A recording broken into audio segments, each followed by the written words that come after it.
The fluorescent lights hummed in the nursing home corridor, that eternal sound of waiting, of time measured not in years but in heartbeats, each one more precious than the last. Marcus Brennan sat in his wheelchair by the window, 98 years old, hands trembling slightly as they rested on the armrests. Liver spots marked his skin like the map of a long campaign. His eyes, though dimmed by cataracts, still held something sharp, something unbroken. The young man who entered the room was 22, tall and lean, wearing a fresh Army recruitment t-shirt. Private second-class uniform folded neatly in the duffel bag at his feet.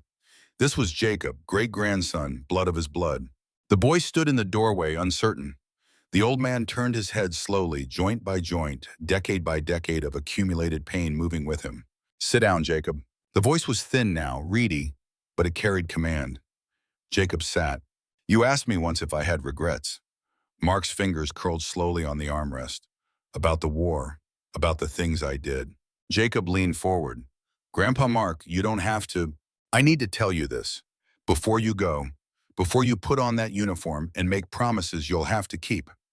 The old man's eyes found the window, found the pale spring sky beyond. "I need to tell you about the last 3 days, the days that defined everything that came after."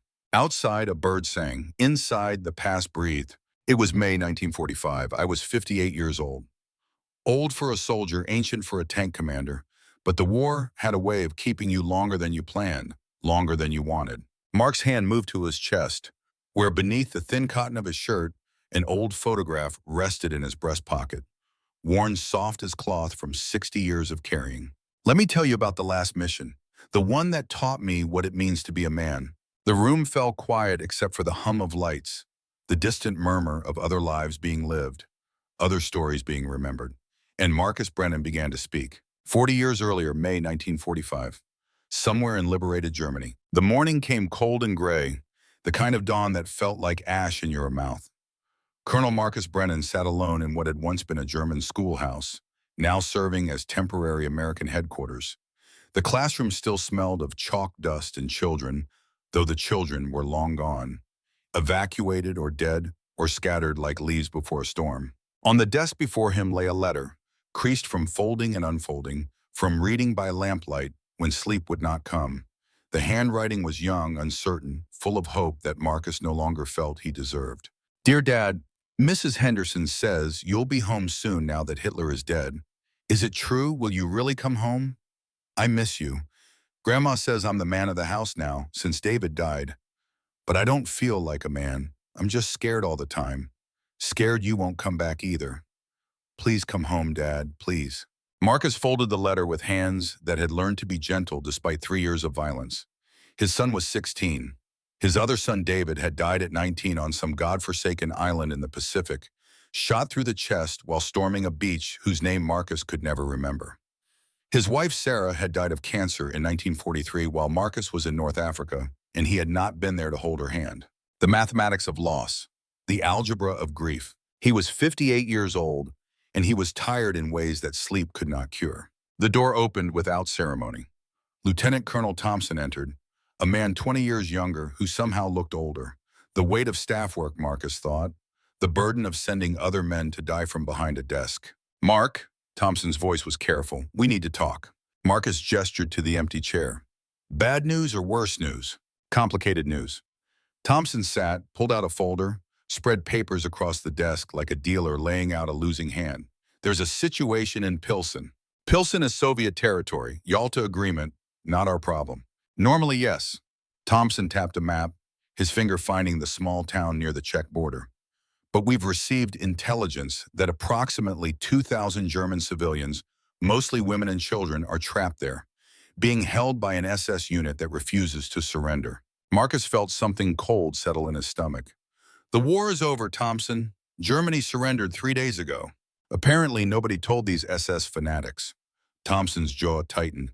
"They're using the civilians as hostages, threatening to execute them if Allied forces approach. And the Red Army is 15 kilometers away, maybe less." Marcus stood, walked to the window. Outside, American soldiers lounged in the spring sunshine, smoking cigarettes, writing letters home, boys who thought they had survived, who thought the dying was done. "You want me to go get them?" You're the only one I trust for this, Mark. You've been fighting since North Africa. You know how to handle impossible situations. Marcus turned. And if I fail, if those civilians die, if we start a shooting war with the Soviets 3 days after Germany quits? Thompson said nothing. Some questions had no good answers. Marcus looked at the letter on his desk, at his son's desperate plea. Come home, Dad, please. How long do I have? The Red Army reaches Pilsen tomorrow morning at the latest. 24 hours, maybe less. 24 hours, a lifetime, an eye blink. Marcus picked up the letter, held it to his chest for just a moment, then folded it carefully and placed it in his breast pocket, over his heart. I'll need 4 tanks, my best crews. Thompson nodded. Already assembled. They're waiting for you in the motor pool. And Thompson? Marcus paused at the door. If I don't come back, tell my son I tried to come home. Tell him his father tried. Thompson's face showed nothing, revealed nothing. You'll tell him yourself, Mark. You always do. But they both knew that was a lie. Survival in war was never guaranteed. It was only borrowed time, and the interest was always coming due. Marcus walked through the ruins of a country that had tried to conquer the world and had instead destroyed itself. Past walls pockmarked with bullet holes, past burned-out vehicles pushed to the side of roads, past the 1,000 small graves that marked where the war had passed through. The motor pool smelled of diesel fuel and gun oil, and the particular metallic scent that came from machines designed to kill. 4 M4 Sherman tanks sat in a row, engines already warm, crews performing final checks. 50 tons of American steel, each one. Reliable, sturdy, outgunned by German armor, but still here when most of the German tanks were scrap metal. The crew stood at attention as Marcus approached. He knew these men, had fought beside them through France, through Belgium, through the frozen hell of the Ardennes. At ease, Marcus's voice carried across the yard. Gather round. They came, these men who had trusted him with their lives. And Marcus looked at each face, memorizing them one more time, because you never knew which time would be the last time. Sergeant First Class Joseph Kowalski stood first. 52 years old, gray at the temples, eyes like chips of winter ice. A Polish immigrant who had fought in the Great War and had volunteered for this one when his homeland was crushed between 2 tyrannies. The best gunner Marcus had ever seen, a man who understood that sometimes violence was the only answer left. Joe, Marcus nodded. Colonel? Joe's voice carried the flat vowels of Chicago, overlaid with something older, something European. Technical Sergeant Raymond O'Brien stepped forward next, grinning despite everything. 45 years old, built like a fire plug, with hands that could coax life from dying engines and stories that could coax laughter from dying men.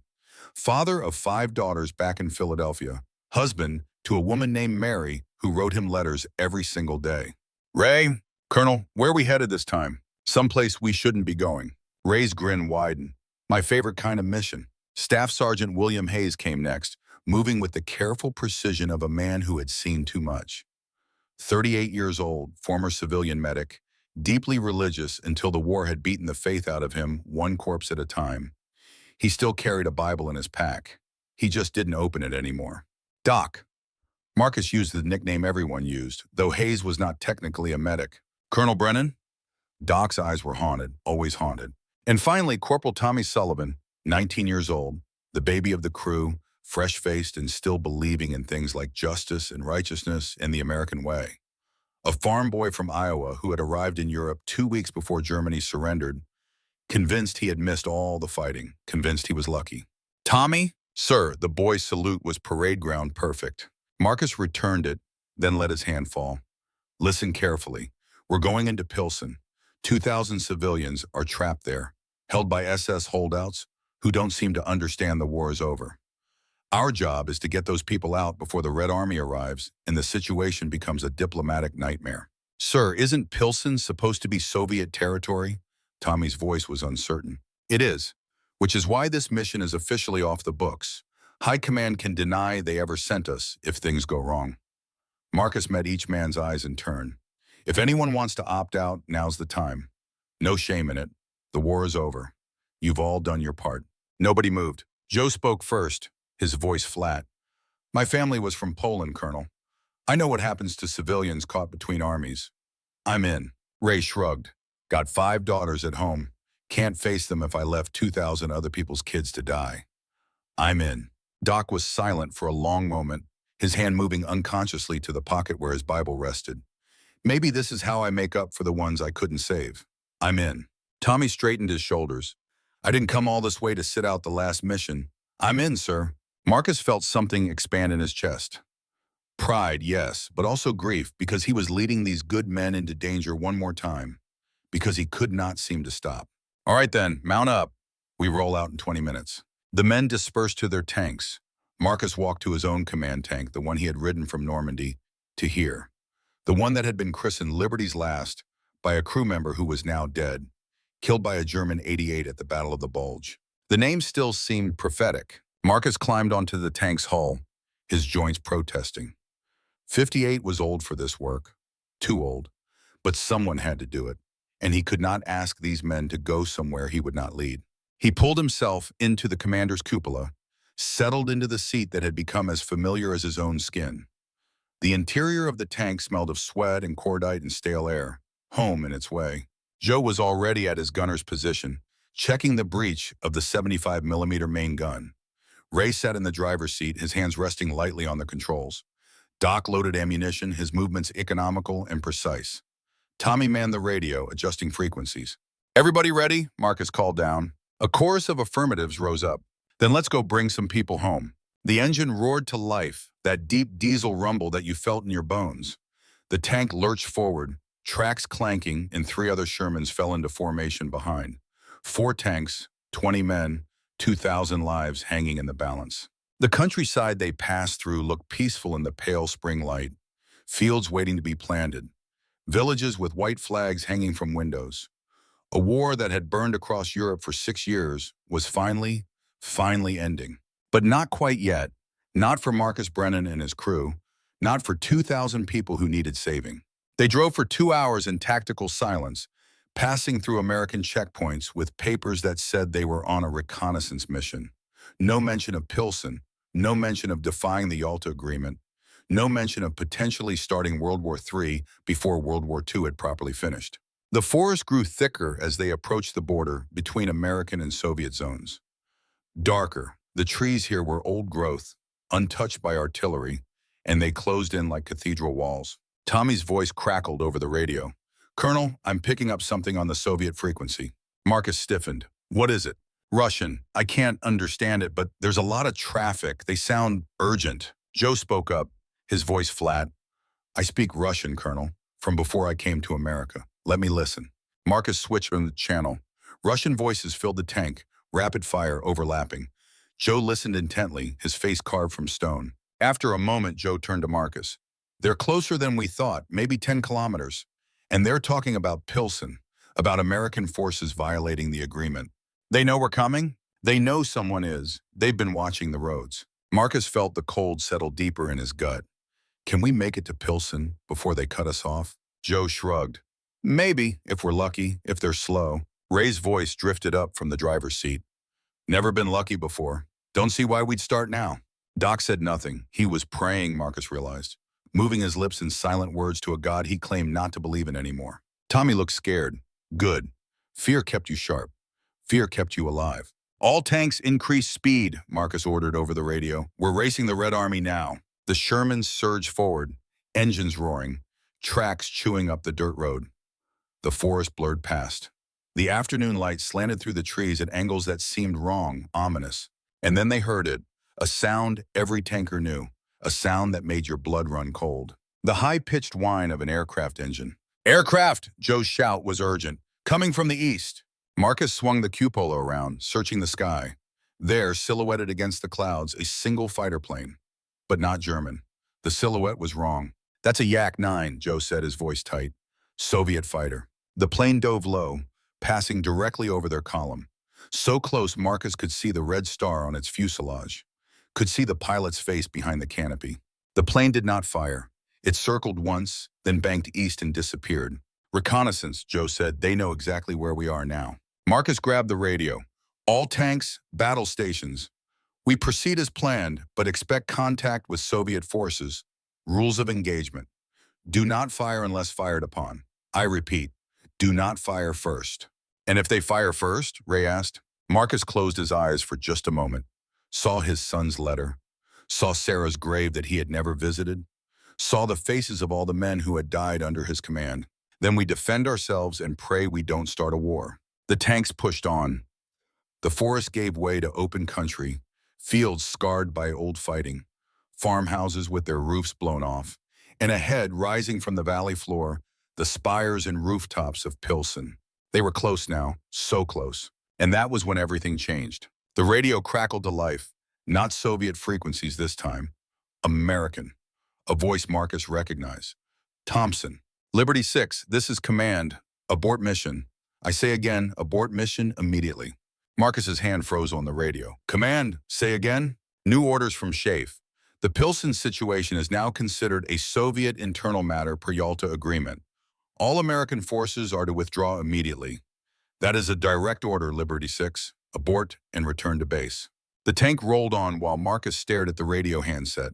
Behind him, he could feel his crew's eyes, waiting, watching. Colonel? Tommy's voice was small. What do we do? What do we do? The eternal question, the one that defined command. Marcus thought of 2,000 civilians waiting in Pilsen. Women, children, old men. People who had been told the war was over, who had been told they were saved, who were now learning that salvation was subject to political agreements made by men in distant rooms. He thought of his son, waiting at home. Please come home, Dad.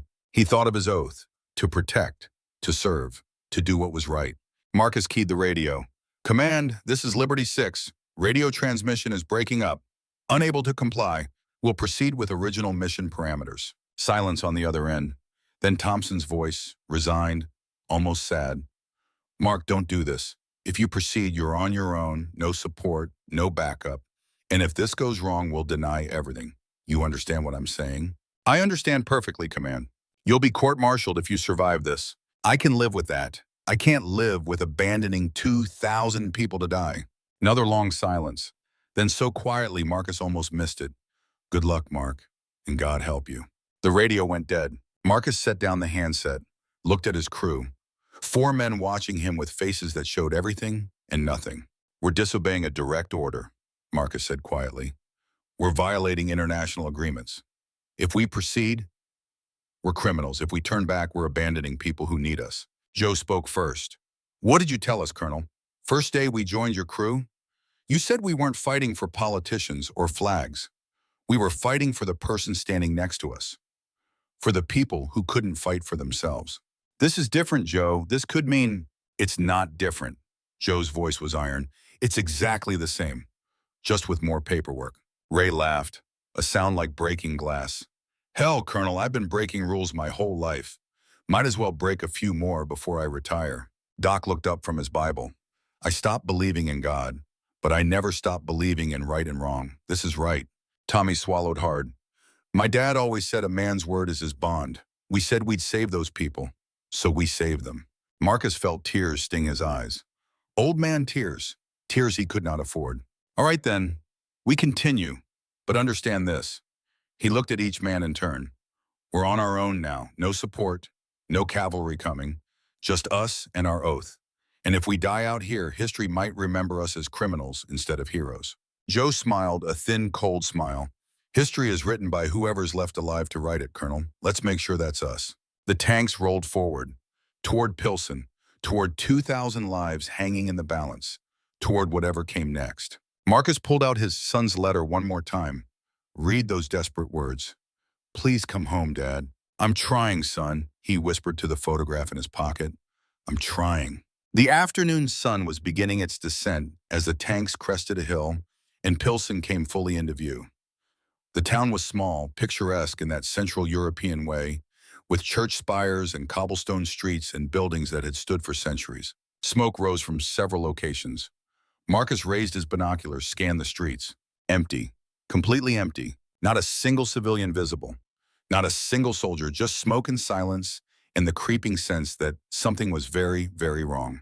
Ghost town, Ray muttered. No, Joe corrected. Trap. Marcus studied the central square, the heart of the town. He could see movement there, barely. Figures in black uniforms. SS, and surrounded by them, pressed together in a tight mass, hundreds of people. The civilians. All tanks, halt! Marcus's voice carried over the radio. I'm seeing approximately 50 SS soldiers in the main square. Civilians are clustered in the center. This is a hostage situation. Can we flank them? Ray asked. Negative. Too much risk to the civilians, and we don't know if they've rigged explosives. So what's the play? Marcus watched through his binoculars as one of the SS officers climbed onto a platform, raised a megaphone to his mouth. Even from this distance, Marcus could see the man was young, fanatical, desperate. And then the SS officer spoke, and Marcus's blood turned to ice. Because the voice spoke English, American English, with a Midwestern accent Marcus recognized from his own childhood. American forces, I know you are out there. I can see your tanks on the hill. You should know that these civilians are under my protection, and any attempt to take them will result in their immediate execution. The voice was familiar, impossibly familiar. Marcus adjusted his binoculars, focused on the SS officer's face, and the world stopped. The face was older, harder, scarred by years and ideology and choices that could not be unmade. But Marcus knew it, had known it since they were boys together, fishing in Wisconsin streams, dreaming of futures that led them to this impossible moment. Carl Mueller, his cousin, the boy who had left America in 1938 to return to the fatherland, who had sent one letter back, full of talk about New Germany, about strength and purpose and destiny, who had never written again, who was now an SS officer holding 2,000 people hostage. Marcus lowered his binoculars, his hands shook. Colonel? Tommy's voice was uncertain. You okay? Marcus opened his mouth, closed it, tried again. I know him, the SS officer, I know him. The tank fell silent except for the idle of the engine, the creak of metal cooling in the evening air. Joe spoke carefully. Know him how, Colonel? His name is Carl Mueller. He was my cousin. We grew up together in Wisconsin. He left for Germany in '38. I never knew what happened to him. Marcus's voice sounded distant in his own ears, disconnected. Now I know. On the platform in Pilsen Central Square, Carl raised the megaphone again. Marcus? Marcus Brennan? Is that you up there? My God, cousin, is it really you? The word cousin echoed across the valley like a gunshot. Marcus's crew stared at him, waiting for orders, waiting for answers to questions that had no good answers. Marcus picked up his own radio handset, switched to external speakers. When he spoke, his voice carried across the empty space between them. Hello, Carl. Silence. Then laughter from the square. Carl's laughter, bitter and broken and somehow still familiar. Do you remember, Marcus? Summer of 1905? We were 10 years old, fishing by the creek. You said you wanted to be a teacher. I said I wanted to be a warrior. Looks like we both got what we wanted. The war is over, Carl. Germany surrendered. Your fight is done. My fight will never be done. Carl's voice was steel. I made an oath. To the Führer, to the Reich, to ideals that don't die just because battles are lost. Those ideals are poison, Carl. They've destroyed everything. Can't you see that? All I see is a cousin who chose the wrong side, and 2,000 people whose lives depend on what happens in the next few hours. Marcus closed his eyes, saw Carl as a boy, laughing, olive, innocent, saw the path that had led from that boy to this monster, saw all the choices in between. Let them go, Carl. Please, for the love of God, let them go. No? One word. Final. Absolute. Then what do you want? I want you to leave. Take your tanks. Go back to whatever hole you crawled out of, and maybe these people live. But if you try to take them, if you even think about storming this square, I promise you they all die. Every single one. You're bluffing. Am I? Carl gestured, and several SS soldiers moved forward. They were carrying something, large containers, setting them around the square. Explosives, Marcus, enough to level this entire square. And I have the detonator right here. Carl held up his hand. Even from this distance, Marcus could see the trigger. If I release this button, everyone dies. Me, them, everything. Joe hissed between his teeth. He's serious, Colonel. That's a dead man's switch. I know. So what do we do? What do we do? Always the question. Never any easy answers. Marcus stared across the distance at the cousin who had become a stranger, at the 2,000 people who just wanted to live, at the choices that led to moments like this. The sun was setting now, painting the sky red and gold. Beautiful. The world was so beautiful and humans kept trying to destroy it. Marcus made his decision. We negotiate. I'm going down there. That's suicide. Joe grabbed Marcus's arm. He'll kill you. Maybe. But if I don't try, those people definitely die. Marcus pulled his arm free gently. Joe, you're in command if I don't come back. Do not engage unless you have a clear shot at Carl, and I mean clear. No risk to civilians. Colonel, that's an order, Sergeant. Marcus pulled himself out of the cupola, climbed down from the tank, stood on solid ground for the first time in hours. The earth felt strange under his feet, unstable, like it might give way at any moment. He began walking toward Pilsen, toward Carl, toward whatever came next. Behind him, he heard Ray's voice calling out, "Colonel, your sidearm!" Marcus looked back. Ray was holding up Marcus's pistol, the one Marcus had left in the tank. Marcus shook his head. "Won't need it. At least take it, just in case." Marcus considered, then nodded, walked back, took the pistol, holstered it on his hip. "Thanks, Ray. Come back, Colonel. My daughters want to meet you someday, I promise them." Marcus smiled, though it hurt. "I'll do my best." He turned and walked into the gathering dusk. One old soldier, one last mission, and somewhere ahead in the ruins of a civilization, a cousin who had chosen darkness. The walk to the town square took 10 minutes that felt like hours. Marcus's boots echoed on cobblestones. Every window was dark, every door closed, a city holding its breath. The square opened before him, and Marcus stopped at its edge. 2,000 faces stared at him with eyes that held every emotion humans could feel. Hope, fear, desperation, resignation. And on the platform, Carl Muller waited. Up close, Carl looked older than his 50-some years. Gray-haired, scarred, but his eyes still held that same intensity Marcus remembered from childhood. That burning certainty that had always made Carl dangerous. "Marcus," Carl's smile was crooked. "You got old." "We both did, Carl. You came alone. Brave or stupid, I can never tell with you." "I came to talk." "Talk?" Carl laughed. "Americans always want to talk, and never do anything." "We ended your war. I'd say we did something." Carl's smile vanished. "You ended nothing. You just postponed the inevitable. The struggle continues. It always continues." Marcus stepped closer. The SS soldiers raised their weapons. Carl waved them back. "Let him approach. He's family, after all." Marcus climbed onto the platform, stood face to face with the boy he had known, the monster he had become. "I remember fishing with you," Marcus said quietly. "You caught a trout. Big one. You were so proud. You held it up and it was shining in the sun like silver, like magic." Carl's face softened for just a moment. "I remember. We cooked it over a fire, ate it with our hands. It was the best thing I ever tasted." "What happened to you, Carl? How did that boy become this?" "That boy saw the truth, saw that the world is struggle, that the strong survive and the weak perish, that everything else is just pretty lies we tell ourselves to sleep at night. That's not truth, that's nightmare. Then I choose nightmare over delusion." Carl's hand tightened on the detonator. "These people behind me, do you know what they are? Innocent civilians. They're Germans who welcomed the Reich, who cheered when we marched, who turned in their Jewish neighbors, who profited from the war until the war turned on them. Innocent? There's no such thing." Marcus looked past Carl at the crowd, saw an old woman, saw a child, maybe 5 years old, saw a young mother holding an infant.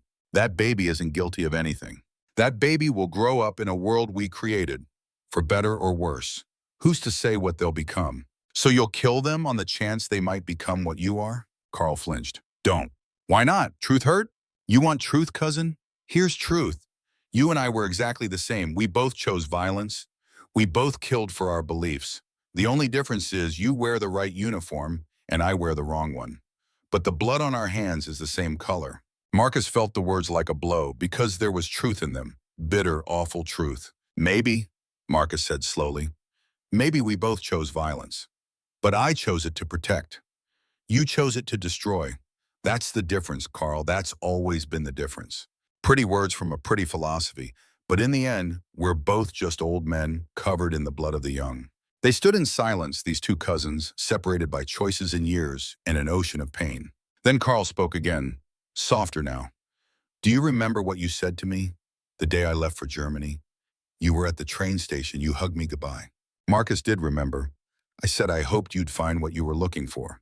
"I did. For a while. Purpose, belonging, strength. Everything I never had in America. Everything I always wanted." Carl's voice cracked. "And then it all turned to ash, just like you said it would." It's not too late, Carl. Let these people go. Surrender, face justice, make amends. Amends? Carl laughed, and it sounded like sobbing. For what I've done, there are no amends, Marcus.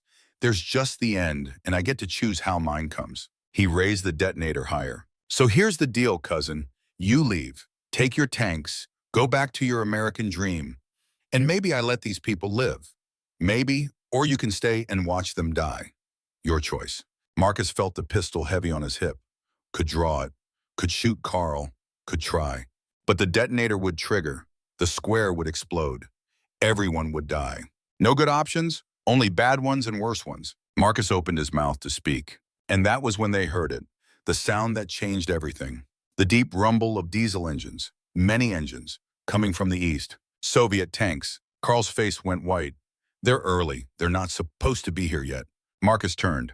On the eastern road, emerging from the forest like iron beasts, a column of T-34 tanks, Soviet red stars bright on their hulls, at least a dozen of them. The race was over, and they had lost. The Soviet tanks formed up at the square's edge, their guns trained on the Americans, on the SS, on everyone. A hatch opened. A Soviet officer climbed out. Older, weathered, wearing the ribbons of someone who had fought since Stalingrad, probably before. The officer raised a megaphone, spoke in heavily accented English. American forces, you violate Yalta Agreement. This is Soviet territory. Leave immediately. Marcus stepped to the edge of the platform. These are civilians. They need protection. They are German civilians, on German soil, in Soviet zone. Not your concern. Leave now or face consequences. Carl laughed, high and wild. You see, Marcus? Your Soviet allies. So noble, so pure. They'll save these people right into graves. The Soviet officer switched to German. Marcus didn't speak German fluently, but he caught enough. The tone made it clear. Surrender or die, all of you. The civilians began to wail, a sound like the end of the world. Marcus stood between his cousin and the Soviets, between his oath and his orders, between what was right and what was possible. And in that moment, Marcus understood something fundamental about command, about leadership, about what it meant to be a man. There were no good choices. There were only choices you could live with. Choices that let you look at yourself in the mirror and not turn away. Marcus raised his hands, addressed the Soviet officer. I propose a negotiation between commanders, you and me. The Soviet officer studied him. You have no authority here, American. I have 4 tanks and the moral authority of trying to save innocent lives. That's enough. A long pause. Then the Soviet officer climbed down from his tank, walked forward, stopped 10 feet from Marcus. Up close, the man looked tired, ancient, like he had fought 1,000 years instead of 4. I'm Colonel Petrov, Red Army, and you are? Colonel Marcus Brennan, United States Army, 3rd Armored Division. You should not be here, Colonel Brennan. I know, but I am, and 2,000 people need our help. Not our help, Soviet help. This is our zone of control. Then help them. Let them go. Show the world that the Soviet Union protects civilians instead of abandoning them. Petrov's face showed nothing. And what does America offer in exchange for this generosity? Marcus thought fast. We withdraw. Officially, this operation never happened. The Red Army liberated Pilsen. The Red Army saved these civilians.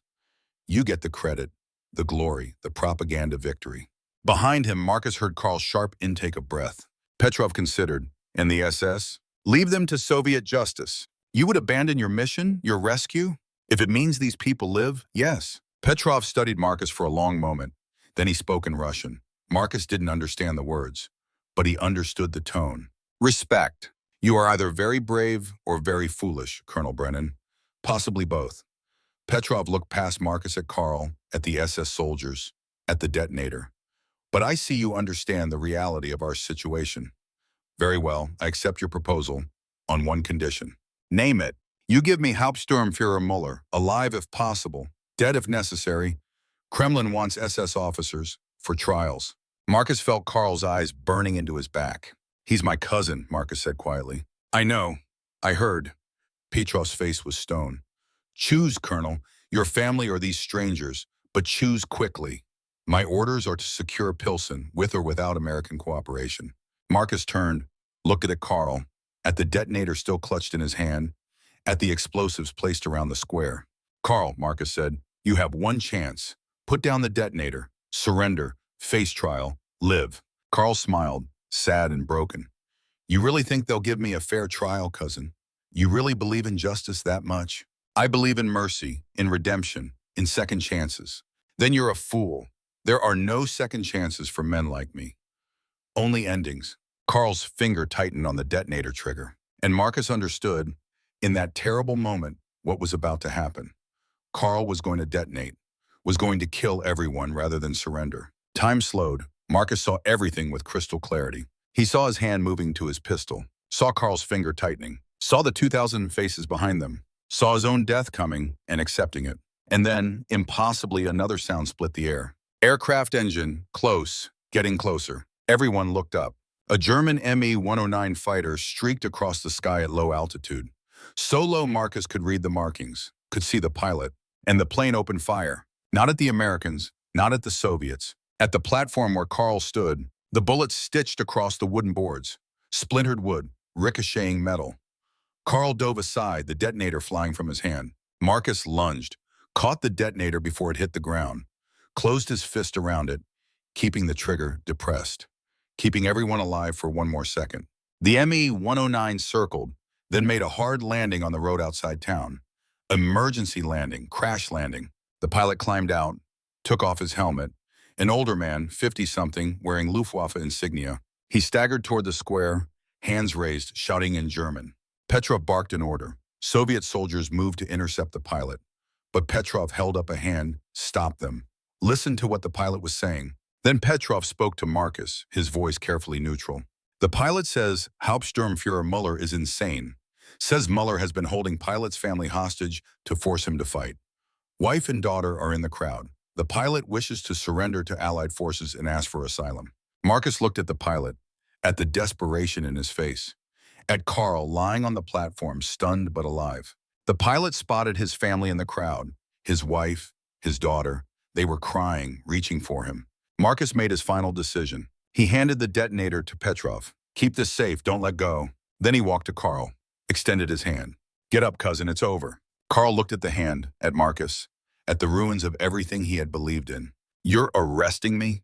I'm saving you, one last time. Carl took the hand, let Marcus pull him to his feet. And in that moment, just for a heartbeat, Carl's eyes filled with tears. Thank you, he whispered. So quiet only Marcus could hear. Thank you for not giving up on me. Before Marcus could respond, before he could say anything, a Soviet soldier raised his rifle. Petrov shouted a command, but it was too late. The shot rang out across the square. A single shot. Carl jerked, looked down at the blood spreading across his chest, looked up at Marcus with eyes that held surprise more than pain. Funny, Carl said, his voice already fading. I thought it would hurt more. He fell. Marcus caught him, lowered him gently to the platform. I'm sorry, Marcus said, his voice breaking. Carl, I'm so sorry. Carl smiled, blood on his teeth. Don't be. You tried. You always tried. That's more than I deserved. His hand found Marcus's, gripped it with failing strength. Tell them, the civilians. I'm sorry for everything. Tell them. But whatever else Carl wanted to say was lost. His eyes went distant, fixed on something Marcus couldn't see. And then they saw nothing at all. Marcus closed his cousin's eyes, stood slowly. Petrov approached. I apologize. My soldier acted without orders. Marcus said nothing, could say nothing, just stood holding his cousin's blood on his hands. The arrangement still stands, Petrov continued. You withdraw. We take credit for liberation. The civilians go with you to American zone as displaced persons, and no one speaks of this again. Marcus looked at the 2,000 faces, at the hope struggling with horror, at life continuing despite death. Agreed. And that was how it ended. Not with victory, not with heroism, just with tired men trying to minimize the damage, trying to save what could be saved. The American tanks withdrew. The civilians followed, escorted by Soviet forces to the American zone boundary. The German pilot's family reunited with tears and prayers. As for Carl Muller, he was buried in a Soviet military cemetery under a marker that bore no name, just a number, as if he had never existed at all. Marcus Brennan rode back to American lines in silence. His crew said nothing. There was nothing to say. When they reached the base, Thompson was waiting. General Bradley wants to see you tomorrow for debriefing. Marcus nodded. Will there be charges? Officially? This mission never happened. Unofficially? Thompson shook his head. Bradley said you're either going to be court-martialed or given a medal. He hasn't decided which. I don't want to meddle. I know. Marcus walked to his quarters, sat on his bunk, pulled out his son's letter one more time. Please come home, Dad. He found a pen, found paper, began to write. Dear son, I'm coming home. Finally, I'm coming home. And I have so much to tell you about war, about peace, about the cost of doing what's right, even when the world says it's wrong. But most of all, I want to tell you about honor, about duty, about being a man who can look at himself in the mirror and not turn away. I love you, your father. He sealed the letter, placed it in his pocket next to the one from his son. 2 letters, 2 promises. And Marcus Brennan, 58 years old, covered in the blood and mud of 3 years of war, allowed himself to cry. For Carl, for Sarah, for David, for all the dead and all the living and all the choices that led to moments like this. Tomorrow he would face questions, consequences, the judgment of men who made decisions from safe rooms far from the sound of guns. But tonight he grieved for a cousin who chose darkness, for a war that was ending, for a peace that felt more like exhaustion than victory. Outside his window, the stars emerged one by one, the same stars that shone over America, over his son, over the future that was waiting. Marcus closed his eyes and dreamed of fishing in Wisconsin streams, of a boy holding up a silver trout, of laughter that echoed across decades and might, somehow, redeem everything that came after. Tomorrow he would go home. Tomorrow he would try to be the father his son needed. Tomorrow he would try to teach what he had learned about courage and sacrifice and the terrible weight of command.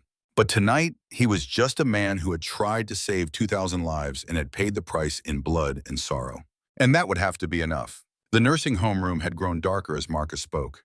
Shadows crept across the walls like memories made manifest. Jacob sat motionless, his young face a mask of concentration, trying to comprehend the weight of what his great-grandfather had carried for 40 years. You killed your own cousin, Jacob said quietly. Not an accusation, a statement of fact that needed acknowledging. Marcus shook his head slowly. I didn't pull the trigger. A Soviet soldier did. But I put Carl in that position, led him there. Sometimes I wonder if that's worse. You were trying to save 2,000 people. I was, and I did. But the cost... Marcus's voice trailed off into something that might have been a sigh or might have been a prayer. The cost is something you carry forever, every single day, when you wake up, when you try to sleep. It's there, always there. Jacob leaned forward. What happened after? After you came home? Marcus's eyes found the window again, found the pale sky that looked nothing like the sky over Pilsen in 1945, but somehow felt the same. That's the second part of the story, the part about consequences, about learning that surviving is just the beginning. The real war comes after, when you have to figure out how to live with what you've done. He shifted in his wheelchair, joints protesting, and continued. 3 days after Pilsen American Headquarters, Western Germany, Marcus stood at attention in General Omar Bradley's office, his dress uniform crisp despite 3 nights of no sleep. The general sat behind a desk piled with reports, maps, requisition forms, all the paperwork that came with ending the largest war in human history. Bradley was reading a file, Marcus's file. The silence stretched like wire pulled too tight. Finally, Bradley looked up. His face revealed nothing. Colonel Brennan, do you know what I have here? No, sir. 3 different versions of what happened at Pilsen. The Soviet version says they liberated the town and generously allowed American observers to witness their humanitarian triumph. The official American version says we conducted a reconnaissance mission and withdrew when Soviet forces arrived to fulfill their Yalta obligations. And then there's this. Bradley tapped a third document. The truth, compiled from your crew's debriefing, from German civilian witnesses, from a Luftwaffe pilot who's currently telling anyone who'll listen that an American colonel saved his family. Marcus said nothing. What could he say? You disobeyed a direct order to abort. You violated international agreements. You took 4 tanks into Soviet territory without authorization. You nearly sparked an international incident that could have turned our allies into enemies before the ink dried on Germany's surrender. Yes, sir. And you saved 2,000 civilian lives. Marcus met Bradley's eyes. Yes, sir. Bradley stood, walked to the window, looked out at the compound where soldiers were already beginning to pack for home. The war was ending. Everyone wanted to go home. I should court-martial you. By any reasonable standard of military justice, what you did was criminal. I understand, sir. But, Bradley turned, The Soviets are praising us in their newspapers. Pravda called it a triumph of Allied cooperation. Stalin himself sent a telegram commending American restraint in Soviet humanitarian leadership. We've accidentally created the best propaganda victory of the post-war period. Marcus allowed himself a small breath of relief. Don't get comfortable, Colonel. Bradley's voice hardened. I'm not giving you a medal. What you did was still wrong, even if the outcome was right. You put your men at risk. You ignored orders. You made decisions that could have had catastrophic consequences. I know, sir, but I'm also not court-martialing you. Because sometimes, Colonel, the right thing and the legal thing aren't the same thing, and I'm old enough to know the difference. Bradley returned to his desk. You're going home. Honorable discharge, full pension, and we're going to forget Pilsen ever happened. Officially. And unofficially, sir? Unofficially? Bradley almost smiled. I'm going to tell my grandchildren about the stubborn son of a bitch who saved 2,000 lives because he couldn't live with doing anything else. Now get out of my office before I change my mind. Marcus saluted. Bradley returned it. The interview was over. But as Marcus reached the door, Bradley spoke again. Colonel, one more thing. Marcus turned. Your cousin, Carl Mueller. The file says you knew him, that you were close once. Marcus's throat tightened. Yes, sir, when we were children. That couldn't have been easy, having to face him like that. No, sir, it wasn't. Bradley nodded slowly. War makes us do terrible things, things we carry forever. But the fact that it still hurts, that you still feel it, that's what separates us from men like Mueller. Never forget that, Colonel. The day it stops hurting is the day we become what we fought against. Marcus couldn't speak, could only nod. He walked out of Bradley's office into the morning sun, and for the first time in 3 years, he allowed himself to believe he might actually survive this war. Not just physically, but as a human being who could still feel, still hope, still love. He had orders to report to the embarkation point in 2 weeks. 2 weeks to process out, to say goodbye to the men he'd led, to prepare for a life he'd almost forgotten existed. 2 weeks to figure out how to be Marcus Brennan again instead of Colonel Brennan. But first, there was something he needed to do. The motor pool 1 hour later. The 4 Shermans sat in a row being serviced by mechanics, preparing them for depot storage or scrap. The war was over. The machines of war were becoming obsolete before they had even cooled down. Marcus found his crew gathered around Liberty's last, performing one final maintenance check. Old habits, old rituals. Joe Kowalski was cleaning the main gun, his movements precise and economical. Ray O'Brien was checking the engine, making small adjustments that didn't really need making. Doc Hayes was organizing the first aid kit one last time. Tommy Sullivan was polishing the radio equipment. They looked up as Marcus approached. Nobody saluted. They were past that now. Heard you met with Bradley, Joe said. His voice was neutral, careful. I did. Court-martial. No. Honorable discharge. We all are. Going home. Relief washed across 4 faces. Relief in something else. Something that looked like grief. So that's it then, Ray said. We're done. We're done. They stood in silence. 5 men who had survived what should have killed them. Who had seen things that would never leave them. Who were now facing the prospect of returning to a world that would never understand what they'd been through. Finally, Tommy spoke. The youngest. The one who'd arrived at the war's end and somehow experienced more in 3 days than most men did in 3 years. Colonel, was it worth it? Pilsen? Everything that happened? Marcus considered the question. The weight of it. The impossibility of answering it honestly. 2,000 people are alive who would be dead. A Luftwaffe pilot is with his family instead of dying alone in a crashed plane. His wife and daughter aren't grieving. So yes, it was worth it. Even though your cousin died? Carl was already dead, Tommy. He died years ago when he chose the path he chose. What happened at Pilsen was just his body catching up to the truth. Marcus paused. But do I wish it could have been different? Every single day for the rest of my life. Doc spoke up, his voice rough with emotion. I prayed yesterday. First time in 2 years. Not sure if anyone was listening, but I prayed anyway. What did you pray for? Marcus asked. Forgiveness. For all of us. For what we've done. For what we've become. You think we need forgiving? I think we need something. And forgiveness is the only word I know for it. Joe set down the cleaning rod he'd been using. In Jewish tradition, there's a concept called tikkun olam. Repairing the world. The idea that we're all responsible for making things better, even when things seem broken beyond repair. You think we repaired anything at Pilsen? Ray asked. I think we tried. And sometimes trying is enough. They fell silent again. The weight of 3 years pressing down, the weight of all the battles, all the dead, all the moments that would haunt them forever. Marcus reached into his pocket, pulled out 4 envelopes, handed one to each man. "What's this?" Tommy asked. "Letters of commendation for your service, for Pilsen, classified, so no one will ever read them except you. But I wanted you to know, officially, that what you did mattered." Ray opened his envelope, read the words. His eyes went wet. "Thank you, Colonel." "No, thank you, all of you. You followed me into hell because I asked. That's not something you forget or repay." "You let us out again," Joe said. "That's repayment enough." Marcus looked at each man in turn, memorizing their faces, their voices, trying to capture this moment before it slipped away into memory. "When you get home, write to me. Send me pictures of your families, your lives. Let me know you're okay, because you're not just my crew. You're my brothers, and I want to know my brothers are living good lives."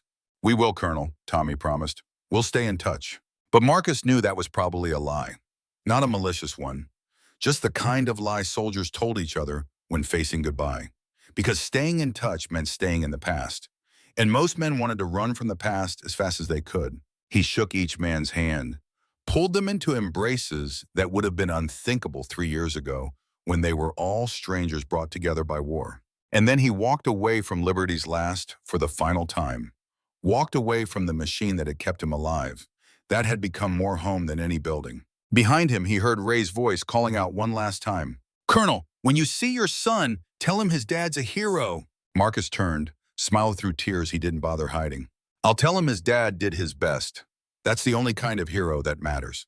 2 weeks later, the embarkation Port Le Havre, France. The troop ship USS General Black was enormous. A converted passenger liner, now painted military gray and packed with men going home. Thousands of them, all eager, all exhausted, all carrying weights invisible to the eye. Marcus stood at the rail as the ship pulled away from the dock, watched Europe shrink behind them, watched a continent he'd bled for disappear into the distance. Good riddance, part of him thought, and yet another part grieved, because he was leaving behind the men who'd died, leaving their graves, leaving the pieces of himself he'd scattered across battlefields from Africa to Germany. A young private stood next to him at the rail, fresh-faced. Couldn't be older than 18, probably joined in the last months of the war and never saw combat. "Sir, you look like you've been here a while." Marcus nodded. 3 years, since North Africa. "Must be glad to be going home." "I am, and I'm not." The private looked confused. Marcus didn't try to explain. How could you explain survivor's guilt to someone who'd never lost anyone? How could you explain the strange sense of betrayal that came with leaving the war behind when so many never got to? "You got family waiting?" the private asked.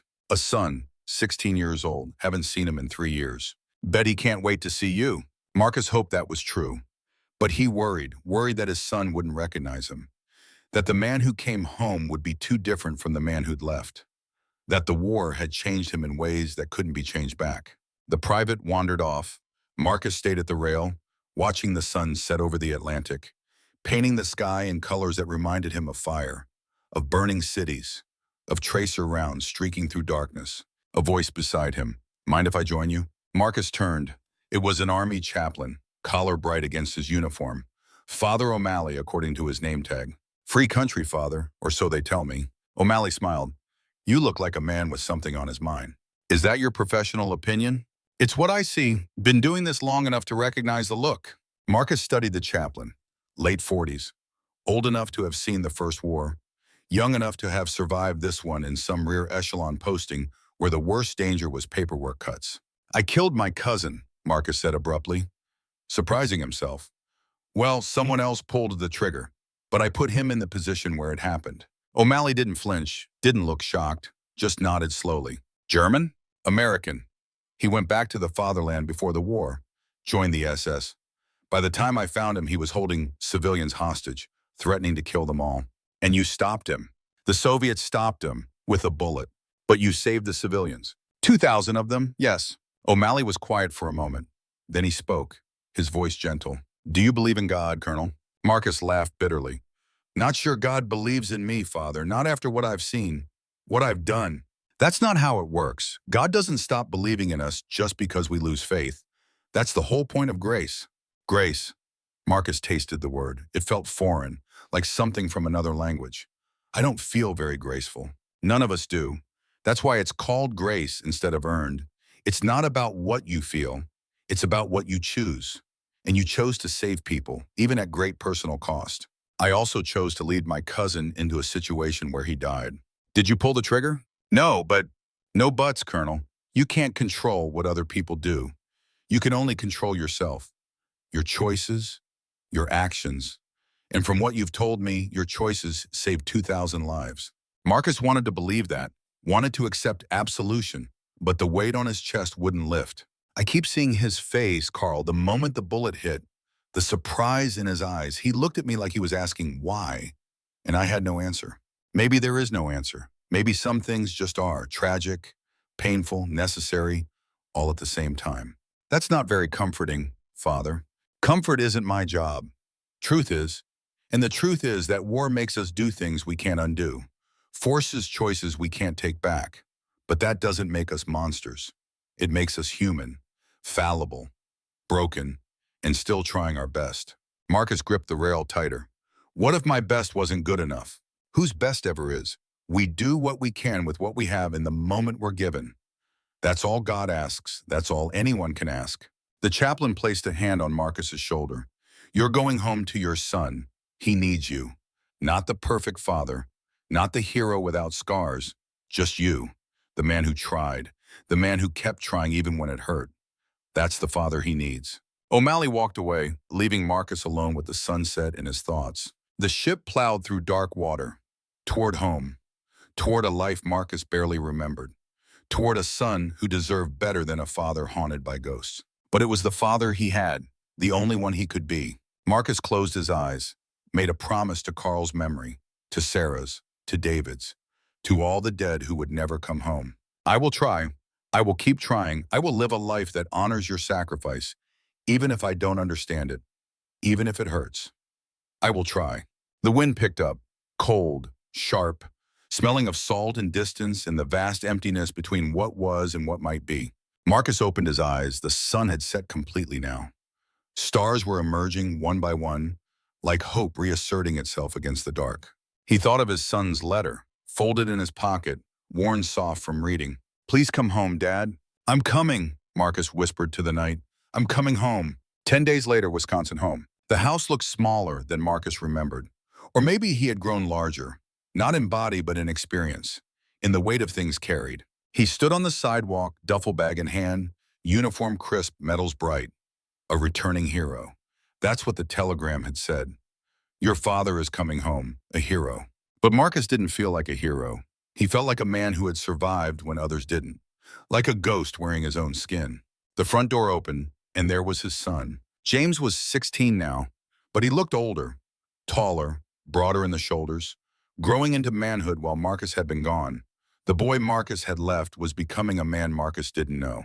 They stood looking at each other across the yard, father and son, strangers connected by blood and absence.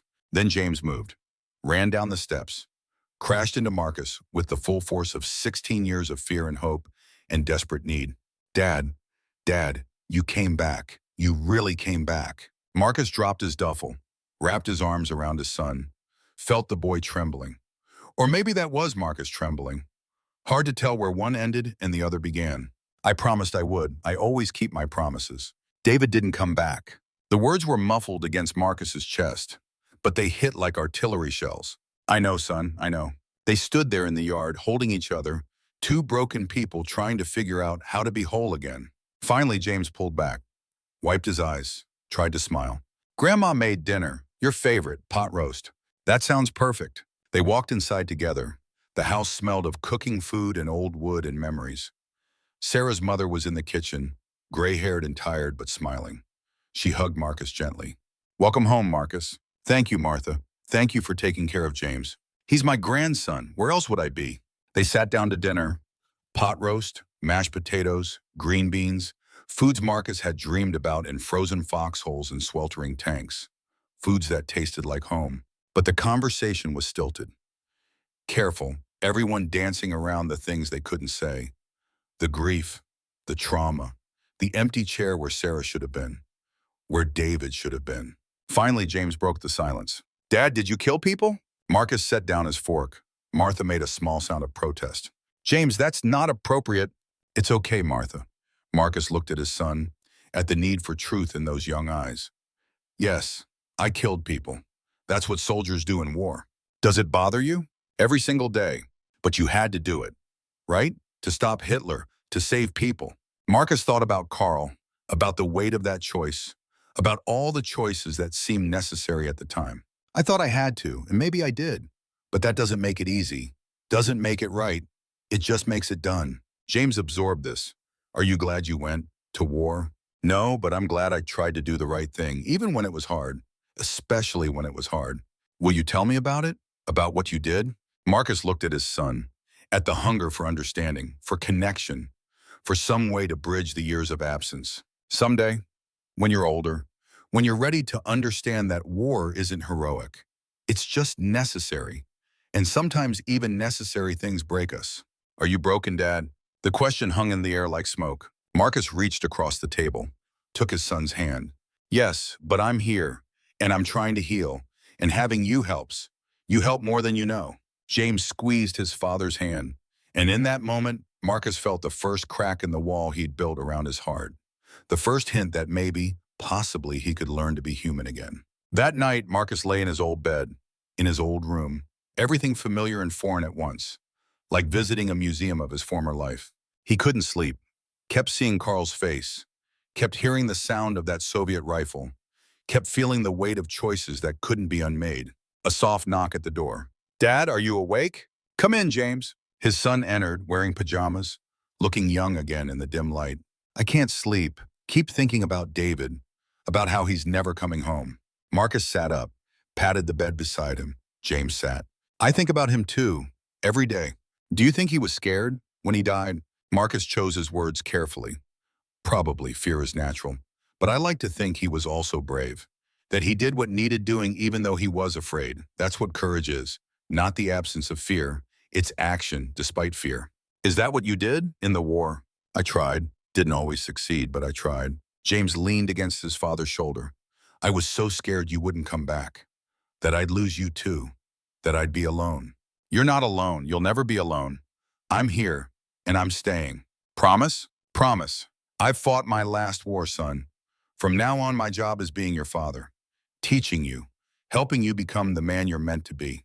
What kind of man should I be? Marcus thought about Joe and Ray and Doc and Tommy, about Thompson and Bradley, about the Luftwaffe pilot who risked everything to save his family, about the courage it took to choose mercy over revenge, love over hate, hope over despair. Be the kind of man who does the right thing even when it's hard, who protects people who can't protect themselves, who stands up when everyone else sits down, who tries even when trying seems pointless.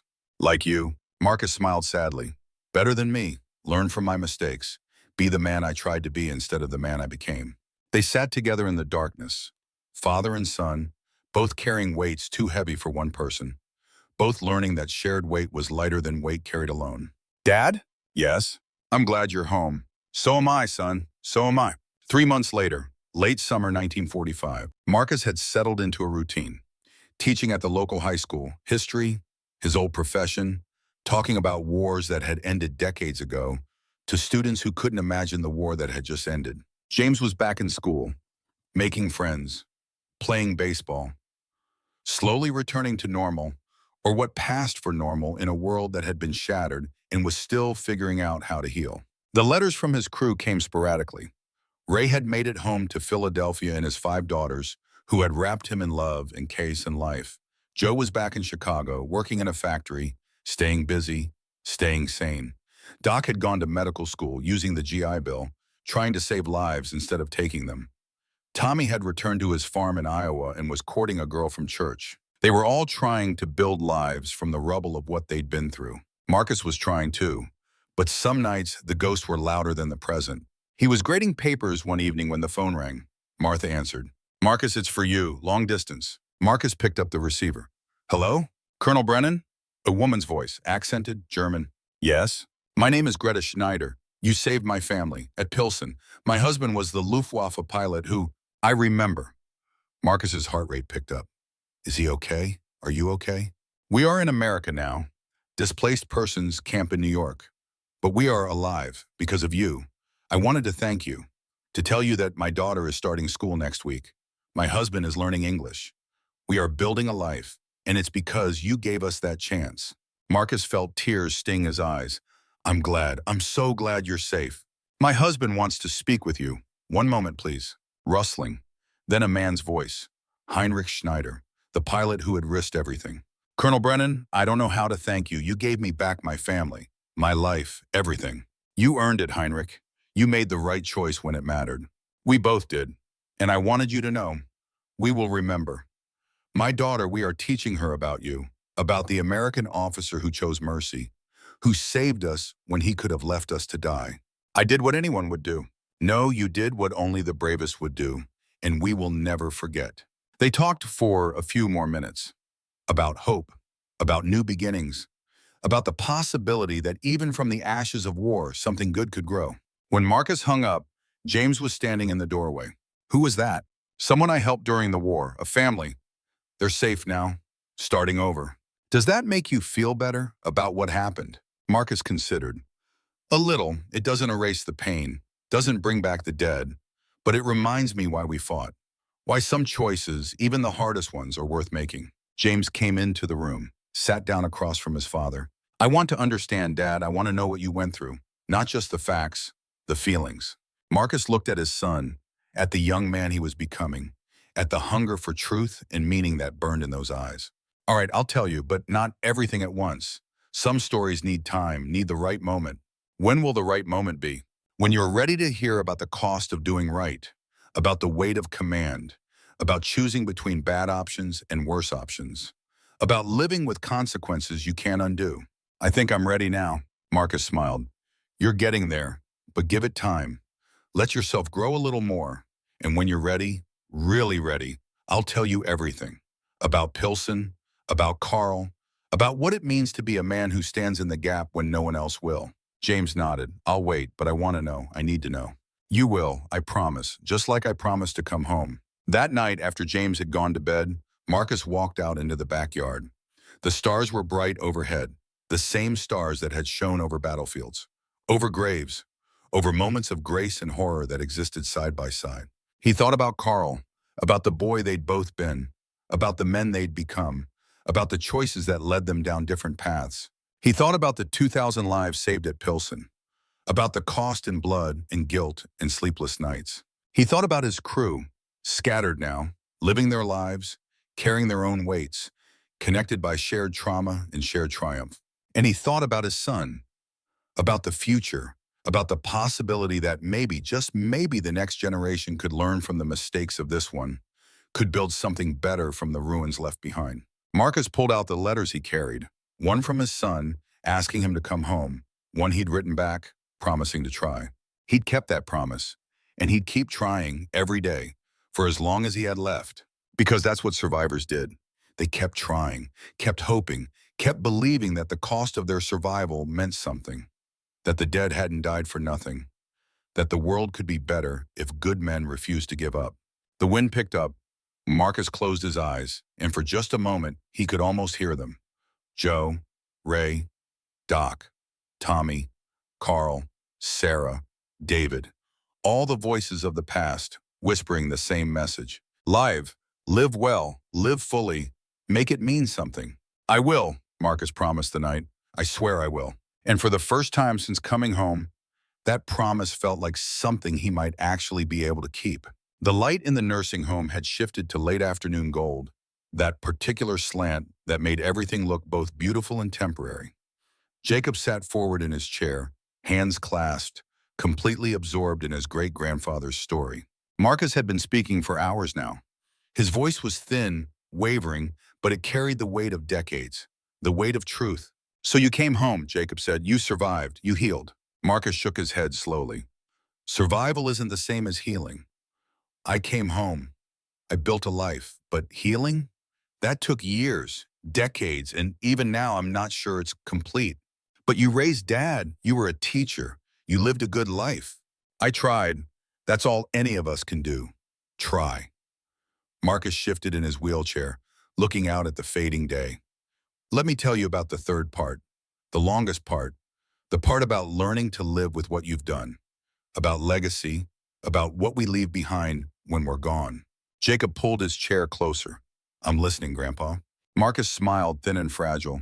Good, because this is the part that matters most. Not the battles, not the choices, but what came after, what we built from the ashes.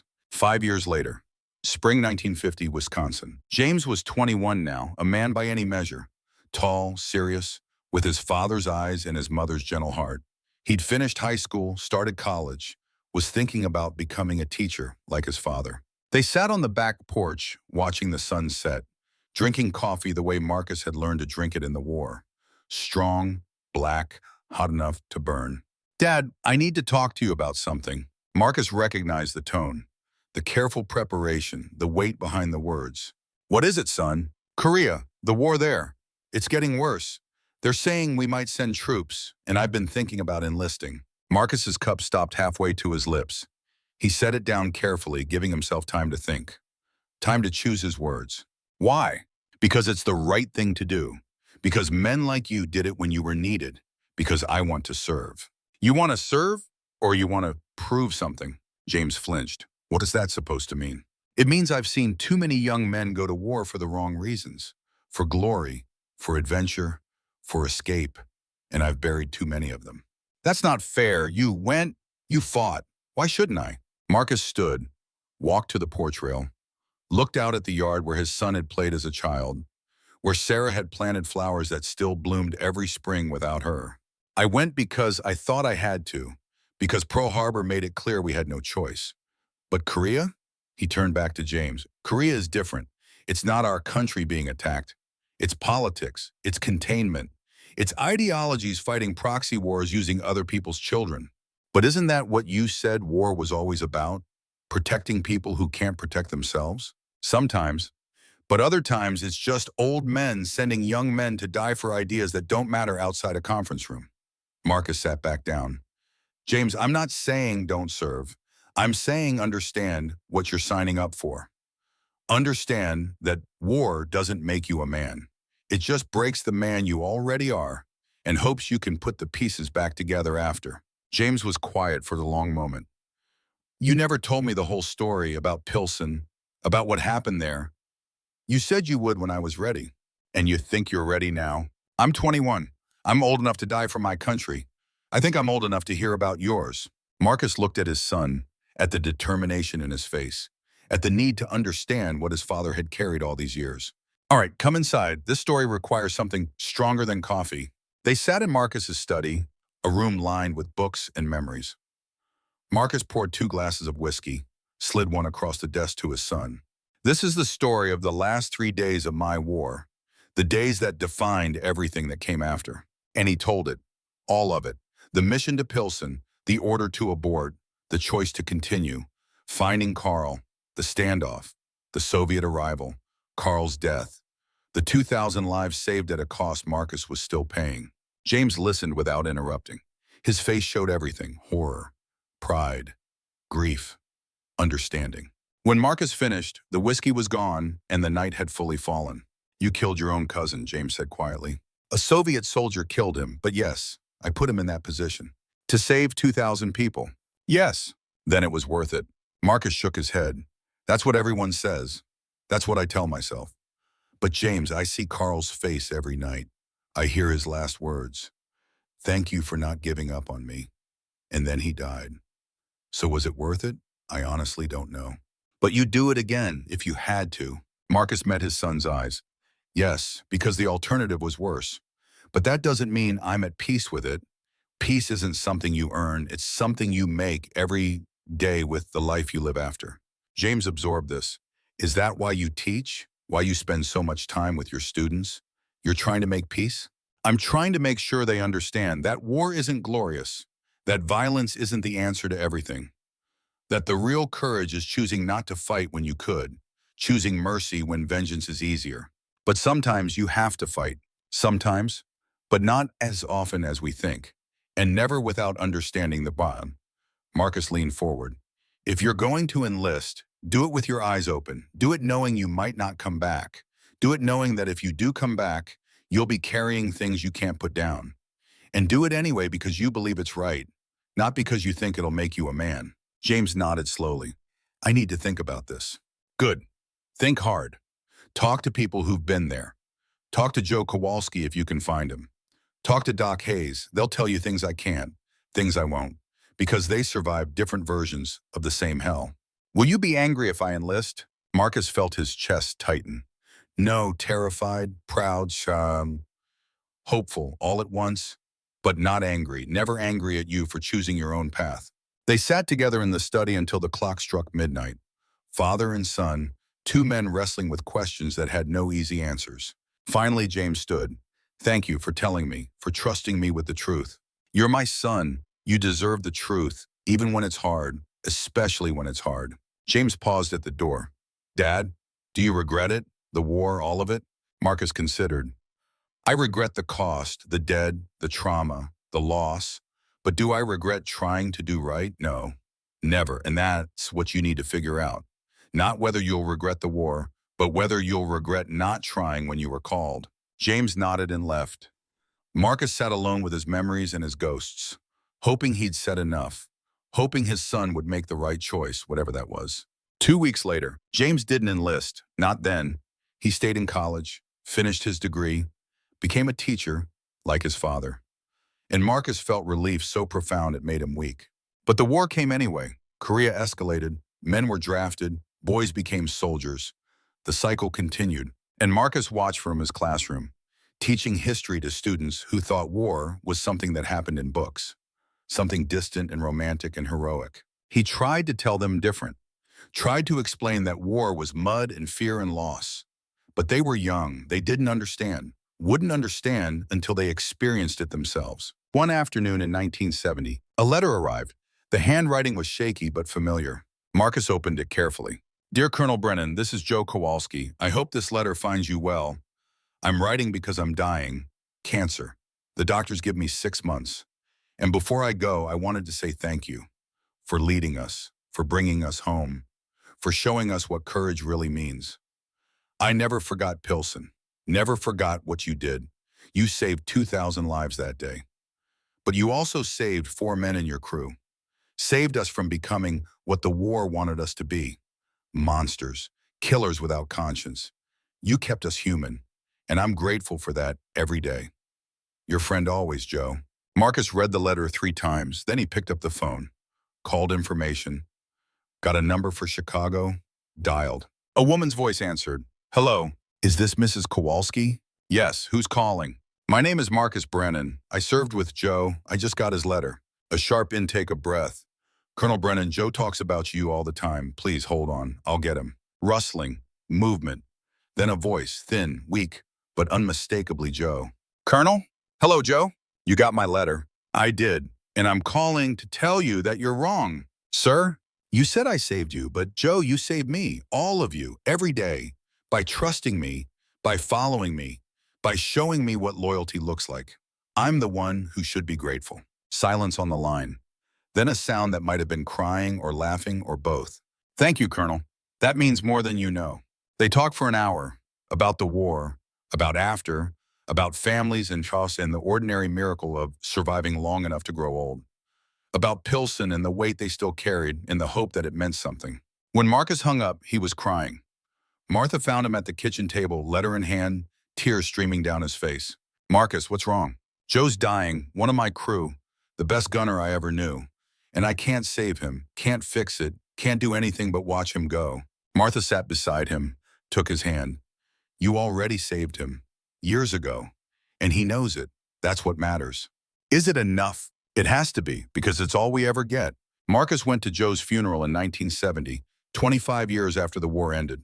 Stood with Ray O'Brien and Tommy Sullivan, the 3 of them aged and graying, but still recognizable as the young men who'd ridden together in Liberty's last. Doc Hayes couldn't make it. He was in Africa, doing medical mission work, trying to save lives to balance the scales of all the death he'd witnessed. At the graveside, Ray spoke. His voice was rough with emotion but steady. Joe was the best of us, the strongest, the bravest. He never quit, never gave up, never stopped fighting for what was right. And he taught us that courage isn't about not being afraid. It's about doing what needs doing, even when you're terrified. Tommy nodded. Joe saved my life at Pilsen. When I froze up, when I couldn't move, Joe talked me through it, kept me calm, kept me alive, and I never got to thank him properly. Marcus stepped forward. Joe Kowalski was my gunner, my friend, my brother in arms. He was a man who understood that sometimes violence is necessary but never good, that sometimes we have to do terrible things for the right reasons, and that carrying that weight is the price of conscience. He paused. Joe carried his weight with dignity, with honor, with grace, and he made all of us better men for knowing him. They stood together as the coffin was lowered. 3 old soldiers saying goodbye to a 4th, remembering battles fought and survived, remembering the cost of survival. After, they went to a bar, ordered whiskey, raised their glasses. To Joe, Ray said. To Joe, Tommy echoed. To Joe, Marcus finished. May he rest in peace. He earned it. They drank and talked late into the night about the war, about after, about the strange blessing of growing old when so many hadn't. Do you ever wonder why we survived? Tommy asked. Why us and not others? Every day, Marcus said. But I stopped looking for reasons, started focusing on what to do with the gift. And what have you done with it? Tried to be a good father, a good teacher, a good man. Tried to make the survival mean something. What about you, Tommy? I farm, raise crops, feed people. Figure that's better than killing them. Ray laughed. I fixed machines, kept things running. Easier than breaking things. We all found our ways to make peace, Marcus said, with the war, with ourselves, with what we did and saw and became. You think Joe found peace? Tommy asked. Marcus thought about the letter, about Joe's final words. I think he found something better. Purpose. He lived a good life, raised a family, worked hard, and he knew at the end that his survival mattered. That's more than most of us get. They finished their drinks, exchanged addresses, promised to stay in touch, made plans to meet again. But they all knew it was unlikely. Life had a way of pulling people apart. Time had a way of making distance permanent. Still, they'd had this moment, this last gathering of men who'd shared something no one else could understand, and that was enough. 20 years later, 1973, Wisconsin. Marcus was 73 years old now, retired from teaching, spending his days in the garden, reading, writing letters to old friends who were slowly dying off one by one. James had married, had children, 2 boys who called Marcus Grandpa and hung on his every word, who wanted to hear stories about the war but were still too young to understand what those stories really meant. Marcus was in his study when the phone rang. James answered, then called out, Dad, it's for you. Someone named Heinrich Schneider. Marcus's heart skipped. He hadn't spoken to Heinrich in years, not since that phone call right after the war. He picked up the receiver. Heinrich? Marcus, my friend, I hope I'm not disturbing. Never. It's good to hear from you. How are you? How's your family? We are well, very well. That is why I call. My daughter Anna, she is getting married here in New York, and I would be honored if you could attend. You saved her life, saved all our lives. She wants to meet you, to thank you. Marcus felt tears prick his eyes. I'd be honored, Heinrich, truly honored. Good, I will send details. And Marcus, thank you for everything. We never forgot, never will forget. 2 months later, Marcus and James traveled to New York for the wedding. It was in a small church in Queens, filled with people Marcus didn't know but who treated him like family when Heinrich introduced him. This is Colonel Marcus Brennan, the man who saved us at Pilsen, who gave us the chance to be here today. Anna was beautiful, 33 years old, bright and alive and full of hope. She hugged Marcus tight. Thank you. My father told me everything, what you did, what it cost. I wouldn't exist without you. None of this would exist. Marcus looked around the church, at the husband-to-be, at the guests, at Heinrich and Greta, gray-haired now, but smiling, at all the life that had come from that one terrible day in Pilsen. You would exist, Marcus said gently, but I'm honored to have helped. During the reception, Heinrich pulled Marcus aside. I want you to know something. After the war, I became a pilot for TWA, commercial aircraft, and for 30 years I flew passengers safely across the Atlantic. Thousands of people, families, children, all because you gave me the chance to live. You earned that chance, Heinrich. You chose right when it mattered. We both did. Heinrich gripped Marcus's arm. And I wanted you to see, to understand, that one good choice can ripple forward forever. You saved 3 people that day. Me, Greta, Anna. But look around, Anna's husband, the children they will have, the lives they will touch. It goes on, forever. Marcus felt the weight he'd carried for 28 years shift slightly. Not disappear, but lighten. Thank you, Heinrich. I needed to hear that. We all need to see the good we do, especially those of us who have also done harm. Balance is important. Memory is important. They stood together, two old men who had survived impossible things, who had chosen mercy over vengeance, who had lived long enough to see the results of those choices. At the end of the night, Anna gave Marcus a photograph. Her family, 3 generations, all smiling. On the back, she'd written, "Because of you, thank you. We will never forget." Marcus carried that photograph home, put it on his desk next to the picture of Sarah and David. Reminders of cost and of grace, of what was lost and what was saved. 12 years later, 1985, the nursing home. Marcus finished speaking. The room was dark now, except for a small lamp. Jacob sat motionless, overwhelmed by the weight of what he'd heard. "That's the story," Marcus said quietly. "All of it. The choices, the kists, the consequences that rippled forward for 40 years. You saved so many people," Jacob said, "not just at Pilsen, but after, by living well, by teaching, by being a good father and grandfather." "I tried. That's all I could do. Try." "Is that enough?" Marcus smiled. "You're asking the same question I've asked myself every day since 1945. And I've learned that enough isn't about results. It's about effort, about intention, about refusing to give up even when giving up would be easier." Jacob leaned forward. "I'm supposed to report for basic training in 3 weeks, and now I don't know if I should go." "Why not?" "Because you showed me what war really is, the cost, the weight, the pain that never ends." "Good. If you're going to serve, go with your eyes open. Go knowing what you're signing up for. Not the glory, not the honor. The reality." Marcus reached out, took his great-grandson's hand. "But don't let my story stop you from writing your own. Learn from my mistakes, but make your own choices." "What would you do if you were me?" "I'd ask myself one question. Am I doing this for the right reasons? Not for pride, not for adventure, not to prove anything, but because I genuinely believe it's necessary, that I can make a difference, that the cost is worth the outcome. And if the answer is yes, then serve, with honor, with courage, with compassion, and come home to tell me about it." Jacob nodded slowly. "I will, I promise." Marcus squeezed his hand. "Good, because I want to know that something of what I learned survived, that the lessons didn't die with my generation, that maybe, just maybe, your generation will be wiser than ours." They sat in comfortable silence. Then Jacob spoke again. "What happened to the others? Ray, Tommy, Doc?" "Ray died in 1987. Heart attack. Surrounded by his 5 daughters and 15 grandchildren. Tommy's still alive, believe it or not. He's a pastor in Iowa. We talk on the phone once a month. Doc died in Africa in 1979, treating refugees, caught malaria and refused to leave his patients to get treatment. He went the way he wanted to go, serving. They all found peace then, in their own ways. They found purpose. I'm not sure that's the same as peace, but it's close enough." Jacob stood. "I should let you rest. You've been talking for hours. Best hours I've had in years. Thank you for listening, for caring, for wanting to understand. Thank you for telling me, for trusting me with the truth." Jacob leaned down, hugged his great-grandfather carefully. Marcus felt the strength in those young arms, the life, the promise of the future. "Go with God, Jacob, and come back to tell me your story." "I will, Grandpa, I promise." Jacob left. Marcus sat alone with his memories, with his ghosts, with the photographs on the table beside him.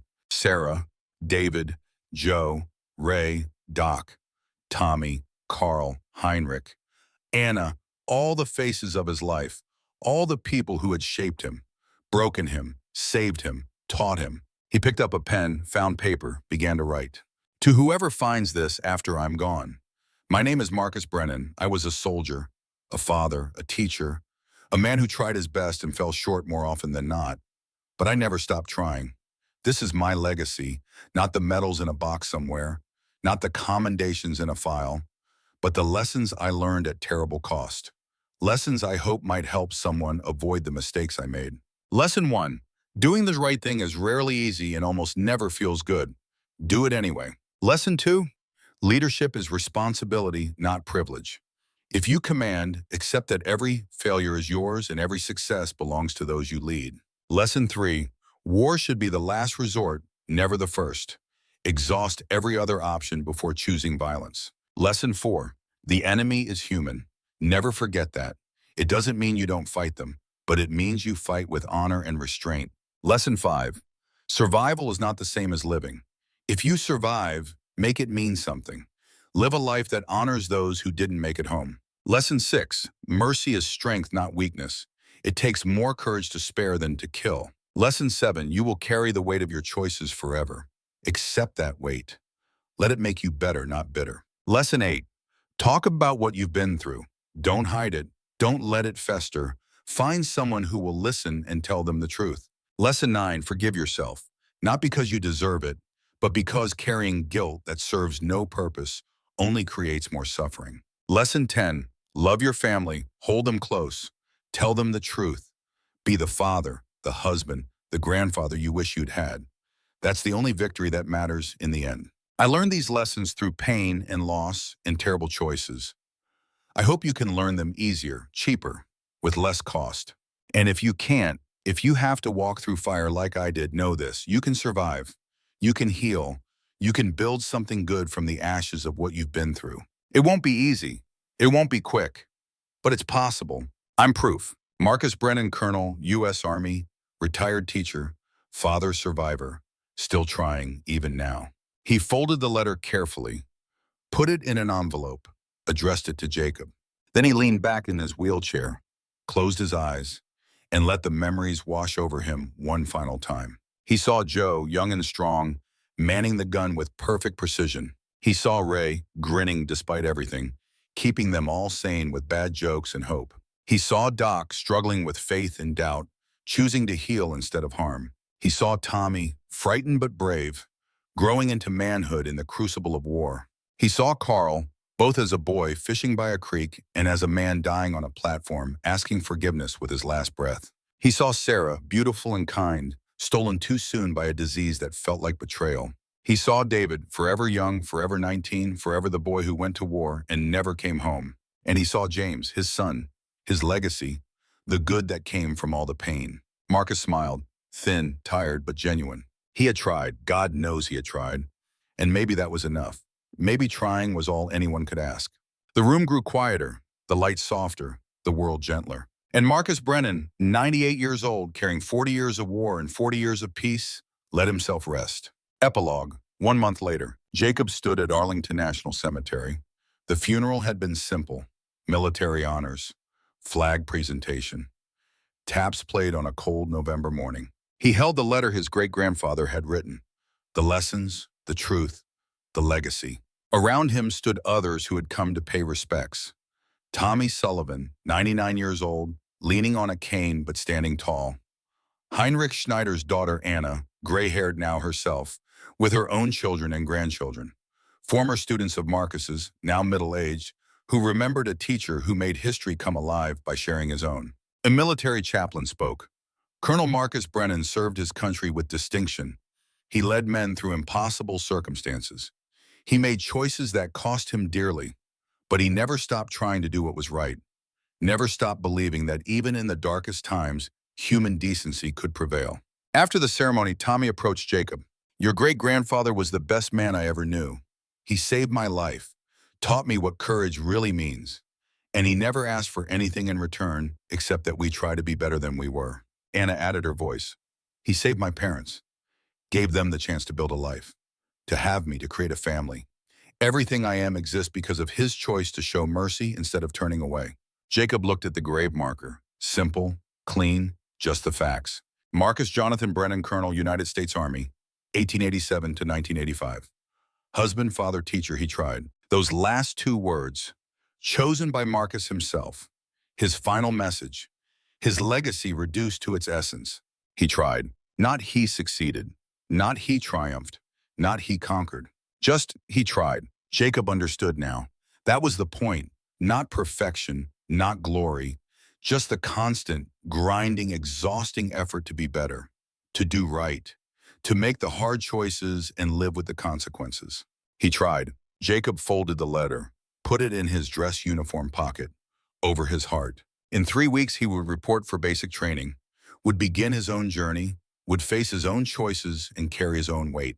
But he would do it with his great-grandfather's lessons, with the truth about war and peace and the cost of both.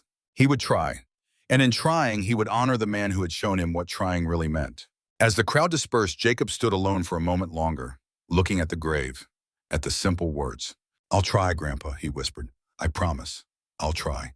The wind picked up, cold, sharp, carrying the scent of approaching winter, but also carrying something else, something that felt like hope, like possibility, like the chance that maybe, just maybe, each generation could learn from the last, could do better, be better. "Could try." Jacob saluted, held it for a long moment, then turned and walked away.